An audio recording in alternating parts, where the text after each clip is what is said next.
குருப்யோ நமஹா நமோ நமஹா. 22வது session Sanskrit language grammar உங்களை அன்புடன் வரவேற்கிறது.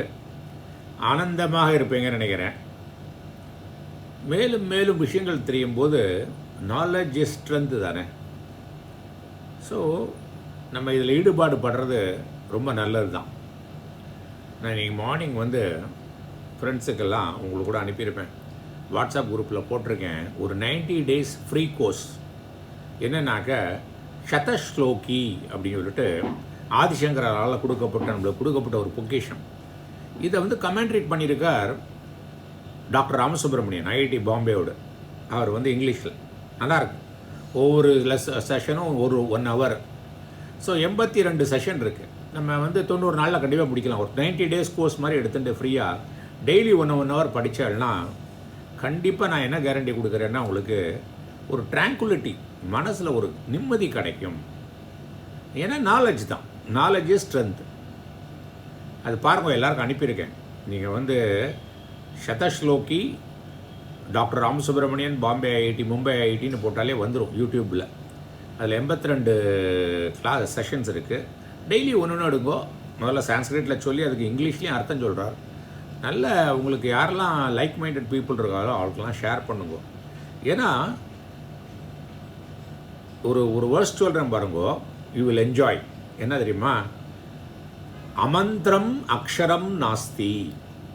எல்லா அக்ஷரமுமே மந்திரம்தான்.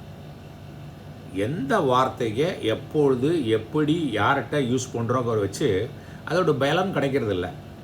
ஒவ்வொரு லெட்டரும் அது கூட. ஸோ அமந்தரம் அக்ஷரம் நாஸ்தி. நாஸ்தி மூலம் அன்ஔஷதம். ரூட்ஸ் எல்லாம் இருக்குல்ல, எல்லா ரூட்ஸுமே மருந்து தான். அயோக்கிய புருஷோ நாஸ்தி. அயோக்கிய புருஷோ நாஸ்தி.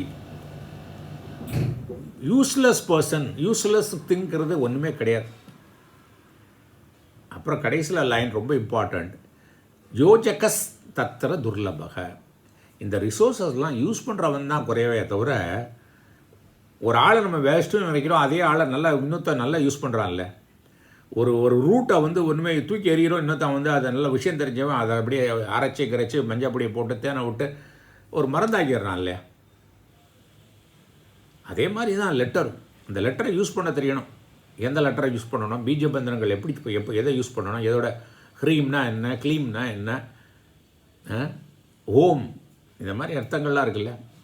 யூஸ் பண்ண தெரிஞ்சவனுக்கு அது வல்லவனுக்கு புல்லும் ஆயுதம் அப்படிங்கிறோம்ல. அந்த மாதிரி தான் இந்த விஷயங்களை ஒன்றுனா தெரிஞ்சுக்கும் போது அது நிறைய பலன்களை கண்டிப்பாக கொடுக்கும். சரி, கம்மிங் பேக். திடீர்னு இதை மாதிரி விஷயங்கள்லாம் மனசில் வரும்போது ஷேர் பண்ணிப்பேன். ரொம்ப லைஃப்பில் எவ்ரி டே கடவுள் கொடுத்த கிஃப்ட்டு தானே. எவ்ரி மினிட் இஸ் கடவுள் கொடுத்த கிஃப்ட்டு தானே. அந்த கிஃப்டை 4 பேருக்கு யூஸ்ஃபுல்லாக இருக்கிற மாதிரி உபயோகிக்கிறது தானே ஒரு நல்ல மனிதனுக்கு, ஒரு அறிவாளிக்கு, ஒரு சத்புருஷனுக்கு ஒரு டெஃபினிஷனாக இருக்குதுல்ல. ஸோ நம்ம என்ன பேசலாம்னு சொன்னோம் இல்லையா, அமந்தரம் அக்ஷரம் நாஸ்தி. என்ன வேர்டு பேசினாலும் 4 பேர் யூஸ்ஃபுல்லாக இருக்கணும். ஒரு மந்திரம் இருக்க மாதிரி இருக்கணும்ல அது. ஸோ அதனால் இதை ஷேர் பண்ணுறது எனக்கு ரொம்ப சந்தோஷமாக இருக்குது. நீங்கள் இதெல்லாம் என்ஜாய் பண்ணிகிட்டு இருப்பேன். நான் ரொம்ப என்ஜாய் பண்ணுறேன். ஐம் ஷுவர் நீங்களும் ஈக்குவலி என்ஜாய் பண்ணுறீங்கன்னு. சரி, coming back to the topic. நம்ம என்ன சொன்னோம்னாக்கா, நம்ம இப்போ கிரியாபதங்கள் வெர்ப்ஸ் ஃபார்ம்ஸை பற்றி பார்த்துட்டு இருக்கோம். எப்படி வெர்பு ஃபார்ம் ஆகுதுன்னு சொன்னோம். வெர்பல் ரூட் எடுக்கிறோம். அதில் லெட்டர் ஈயை ஆட் பண்ணுறோம், எங்கெல்லாம் ஆட் பண்ண முடியுமோ. அப்புறம் அதில் விகரண பிரத்தியத்தை ஆட் பண்ணுறோம். அதில் திங் பிரத்தியம் ஆடுறோம். அந்த விகரண பிரத்தியம், திங்கு, ஈ எல்லாம் உங்களுக்கு ஏற்கனவே டிஃபைன் பண்ணதுனால அதை திரும்ப தமிழில் சொல்லலை. உங்களுக்கே தெரியும்.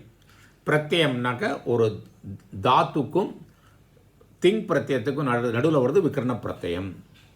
பிரத்தியம்னாலே ஒரு தாத்து ஒரு அங்கத்துக்கு அப்புறம் வருது பிரத்தியம். சஃபிக்ஸ், பேஸு, சஃபிக்ஸ் ரெண்டும் சேர்ந்து பதம்னு பார்த்தோம் இல்லையா. சரி, இப்போ இந்த செஷனில் ஈ எப்போல்லாம் ஆட் இந்த லெட்டர் இ தாத்துக்கு அப்புறம் ஆட் பண்ணுறோம் இல்லையா, அந்த எங்கெல்லாம் ஆட் பண்ண முடியும் அப்படின்னு கேட்டால் 2 ரூல், சிம்பிள் ரூலு.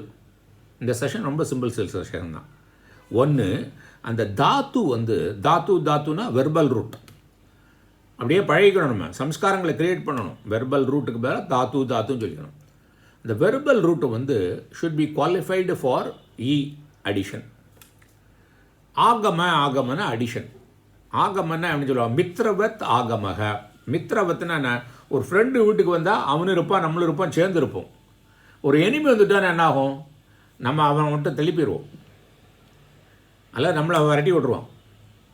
ஸோ மித்ரவத் ஆகமகனா அந்த லெட்டர் வந்தால் நம்ம இருப்போம், அந்த அடிஷனல் ஆள் வந்த ஃப்ரெண்டும் இருப்போம். அந்த மாதிரி அந்த தாத்து அதுவும் இருக்கும், அந்த பிரத்யமும் இருக்கும், ஈயும் இருக்கும்.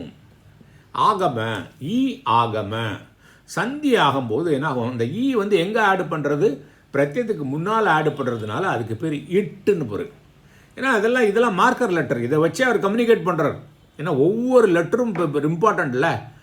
ஈஐ பிரத்யத்துக்கு முன் ஆட் பண்ண வேண்டும்னு எழுதுறதுக்கு பதிலாக அவர் இட்டுன்னு போட்டுட்டானா இது மெசேஜ் வந்துவிடுது. பாருங்கள், அவர் கோடிங் பாருங்கள், எவ்வளோ கோடிங் லாங்குவேஜ் தான் இது. சான்ஸ்கிரிட் கம்ப்யூட்டர்லாம் ஏன் யூஸ் பண்ணுறாங்கன்னா இது கோடிங் லாங்குவேஜ், மெட்டா லாங்குவேஜ். இது கம்ப்யூட்டரில் மெட்டா லாங்குவேஜ் கொடுக்குறோம்ல, அதுதான் இது. சான்ஸ்கிரிட் தான் மெட்டா லாங்குவேஜ். அப்போது இட்டுன்னு போட்டாச்சுன்னா அந்த ஈய பிரத்யத்துக்கு முன்னால் ஆட் பண்ணணும். அப்போ இட்டு ஆகமன்னு என்ன ஆகுது, சான்ஸ்கிரிட்டில் வந்து இடாகம அப்படி ஆயிடும். இட்டு வந்து இடு ஆயிரும். ஜலாம் ஜஸ்வந்தே அப்படின்னு ஒரு சூத்திரம். இதெல்லாம் படிக்க மொள்ள தெரியும். அப்போது இடு ஆகம இடாகம, அது ரெண்டும் சந்தி, சவர்ண தீர்க்க சந்தி. இடாகம வந்து எங்கெல்லாம் ஈ ஆட் பண்ண முடியுமோ அந்த இடத்துக்கெல்லாம் இடாகம. எந்தெல்லாம் தாத்து வந்து ஈயை ஆட் பண்ணுறதுக்கு குவாலிஃபைடோ அதுக்கு தாத்துக்கு பேர் சேட் தாத்து. இட்டோடு இருக்கக்கூடியது ச இட்டு.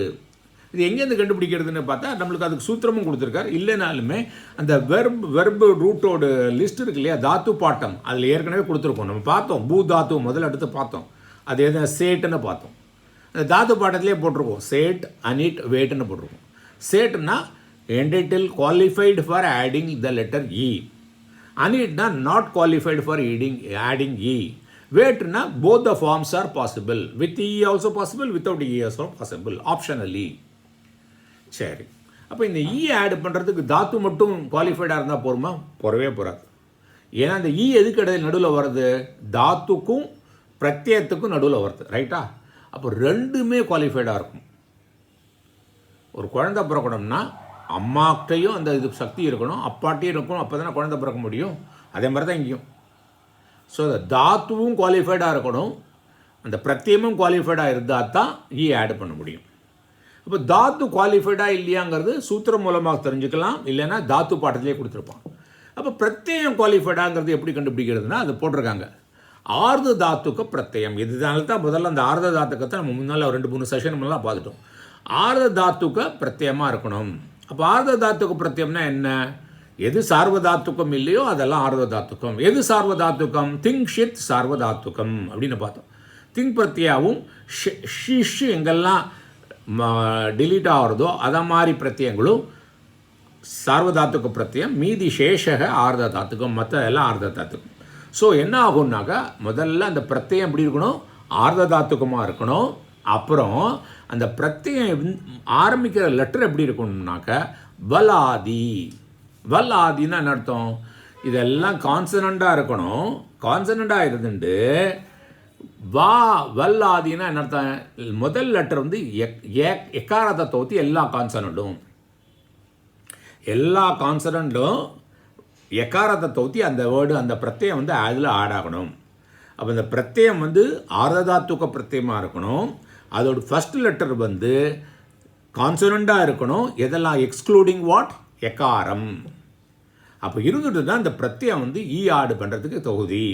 அப்போ தாத்து சேட்டாக இருக்கணும், பிரத்யம் வந்து என்ன இருக்கணும், ஆர்த தாத்துக்கமாக இருக்கணும், அப்புறம் வலாதியாக இருக்கணும், வல்லுலேருந்து லெட்டர்லேருந்து ஆரம்பிக்கிறதா இருக்கணும். இது ரெண்டும் இருந்ததுன்னா கல்யாணம் ஆயிரும், குழந்தை பிறந்துடும், 2 பேரும் காம்பிடென்ட் அப்படின்னு. சரி, இப்போ இதெல்லாம் பார்த்துட்டோம் இல்லையா. அப்போ இந்த சேட் தாத்து இருக்கு இல்லையா, அதை வந்து நான் சொன்னேன் தாத்து பாட்டத்திலே இருக்குன்னு. சரி, சூத்திரத்திலே இருக்குனால சூத்திரத்தில் என்ன சொல்லியிருக்காருன்னா, ஒரு அச்சு லெட்டர் இருந்து அந்த தாத்து பிரத்யத்தில் தாத்துவை பற்றி பேசிட்டு இருக்கோம். பிரத்யம் முடிச்சிட்டோம். இப்போ தாத்து வந்து சேட் தாத்து அனிட் தாத்துவை பற்றி பார்க்கணும். அப்போ அந்த சேட் தாத்து எப்படி பார்க்கணும்னா, எதெல்லாம் அனிட் தாத்து இல்லையோ அதெல்லாம் சேட் தாத்து. இப்போ அனிட் தாத்துவோட டெஃபினேஷன் என்ன கொடுத்துருக்காருன்னா, அந்த தாத்துனா வெர்பல் ரூட்டு வந்து அதில் ஒரே ஒரு அச்சு, ஒரு வௌவல் தான் இருக்கணும். அந்த வௌவலும் அனுதாத்தாவாக இருக்கணும். ஸ்வரம் வந்து எப்படி இருக்கணும்? அனுதாத்தாவாக இருக்கணும். அப்போது அந்த வெர்பில் வந்து ஒரே ஒரு வௌவல் இருந்து அது அனுதாத்தாவாக இருந்ததுனாக்க அது அனிட், நாட் குவாலிஃபைடு ஃபார் ஆடிங் ஈ. அதை தௌத்தி மீன்ஸ் எந்தெல்லாம் வெர்பில் மோர் தென் ஒன் வௌவல் இருக்கோ அப்போது அதெல்லாமே சேட் தாத்து அப்படின்னு கண்டுபிடிச்சிடலாம். இப்போ சேட் தாத்துவை கண்டுபிடிச்சாச்சு. பிரத்யங்கள் என்ன சொன்னோம்? ஆர்த்த தாத்துக்கமாக இருக்கணும், வலாதியாக இருக்கணும். லெட்டர்ஸ் வல் ஆதிங்கிறது லெட்டர்ஸ். அந்த என்ன லெட்டர்ஸு? கான்சனண்ட், எல்லா கான்சனண்ட்டும் எக்காரத தௌத்தி. இது ரெண்டும் சேர்ந்தாச்சுனாக்க ஈ ஆகமாக ஆயிரும். இதுக்கு நிறைய எக்ஸாம்பிள் கொடுக்கலாம். சரியா? இதை நம்ம பார்த்து நம்ம வந்து கண்டுபிடிச்சி பண்ணிடலாம். ஸோ இது கான்செப்ட் தான். நான் சொல்லிக் கொடுக்க வேண்டியது கான்செப்ட் தான். நீங்கள் அப்புறம் எங்கேயா பார்த்தீங்கன்னா இதெல்லாம் கண்டுபிடிப்பீங்க. இப்போ லிட்ல காரத்தில் வரும், ஆஷிர்லிங்கெல்லாம் வரும். ஏன்? இதெல்லாம் ஆர்த்த தாத்துக்க லக்காரம், அதெல்லாம் தான் குவாலிஃபைடு. சரியா? ஸோ இப்போ இது வரை என்னெல்லாம் பார்த்துருக்கோம்? நம்ம இதை வர விகரண பிரத்யத்தை பற்றி பார்த்தோம், கணங்களை பற்றி பார்த்தோம். சரியா? அப்புறம் திங் பிரத்யத்தை வந்து திங் பிரத்யத்துக்கு அது என்னெல்லாம் பண்ணுறது? திங் பிரத்யம் வந்து என்ன வச்சனம்ங்கிறது காட்டுறது, அந்த தாத்துவோடு என்ன புருஷன்கிறது காட்டுறது. ரைட்டா? திங் பிரத்யம். அப்புறம் என்ன ஆகுது? இது ரெண்டையும் வச்சு அதை காட்டுறது. அப்புறம் அந்த லக்காரங்கள் வந்து அந்த திங் பிரத்யத்துக்கு அர்த்தம் கொடுக்கறதுன்னு பார்த்தோம். விகரண பிரத்யம் வந்து திங் பிரத்யத்துக்கும் தாத்துக்கும் நடுவில் வருதுன்னு பார்த்தோம். அது எதெல்லாம் டிபெண்ட் பண்ணியிருக்குன்னு பார்த்தோம். லக்காரத்தை டிபெண்ட் பண்ணியிருக்கு, பிரயோகத்தை டிபெண்ட் பண்ணியிருக்கு, அப்புறம் விகரண பிரத்யம் கணங்களை டிபெண்ட் பண்ணியிருக்குன்னு பார்த்தோம். திங் பிரத்யம் அதெல்லாம் டிபெண்ட் பண்ணியிருக்குன்னு பார்த்தோம். லக்காரத்தை டிபெண்ட் பண்ணியிருக்கு, ஆத்மநேபதி அண்ட் பரஸ்மைபதி தாத்துவை டிபெண்ட் பண்ணியிருக்குன்னு பார்த்தோம். கரெக்டாக? ஸோ இப்போ இக்காரத்தையும் பார்த்துட்டோம். இப்போ எல்லாத்தையும் சேர்த்துட்டோம்னா உங்களுக்கு ஒரு வெர்பு கிடச்சிடுது. இந்த வெர்பில் வந்து நிறைய ஃபார்ம்ஸ் இருக்குது. ஸோ இப்போ இந்த செஷனோட வெர்பல் ஃபார்மேஷன் என்னாச்சு, கிரியாபதத்தோட ஃபார்மேஷனை பார்த்துட்டோம். இன்னும் அடுத்த அப்போல்லாம் நாமபதத்தோட ஃபார்மேஷனை பார்க்கலாம். தேங்க்யூ.